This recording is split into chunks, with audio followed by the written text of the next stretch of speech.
Today, we are reading The Wild Robot Escapes, chapters 1 through 3, written and illustrated by Peter Brown. Chapter 1, The City. Our story begins in a city with buildings and streets and bridges and parks. Humans were strolling, automobiles were driving, airships were flying, robots were hard at work. Weaving through the city streets was a delivery truck. The truck knew where to go and how to get there, all by itself. It pulled up to a construction site and automatically unloaded some crates. A few more turns and it unloaded more crates down at the docks.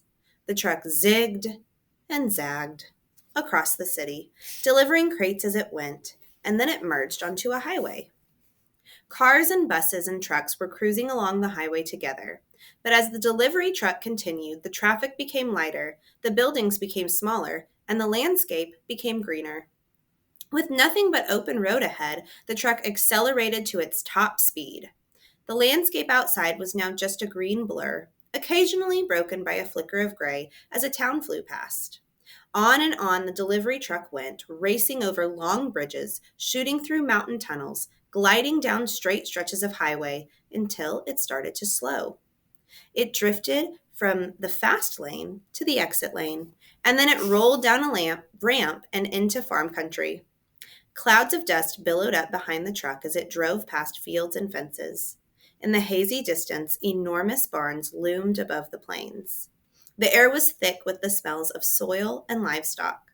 Robot crews methodically worked the crops and fed the animals and operated the massive farm machines. A hill gradually climbed into view. The hill was crowned with trees and white buildings. Another farm. But this one was smaller and shabbier than the rest. Out front was a crooked sign that read, Hilltop Farm. Wheels crunched on gravel as the delivery truck rolled onto the driveway and up to the top of the hill. It stopped beside the front porch of the farmhouse and dropped its last crate to the ground. Then the truck drove away. Reader, can you guess what was tightly packed inside that crate? If you guessed a robot, you're correct. But this was no ordinary robot. It was Razum Unit 7134. You might remember her old life on a remote wild island. Well, Roz's new life was just about to begin. Chapter 2, The Crate. Woof, woof, woof! Inside the farmhouse, a dog was barking and scraping at the front door. When the door finally opened, the dog scurried out and bounced down the porch steps. And then a man appeared. The man walked with a limp and slowly made his way down to the crate where his dog was sniffing around. He unlatched the top of the crate and it swung open on its hinges.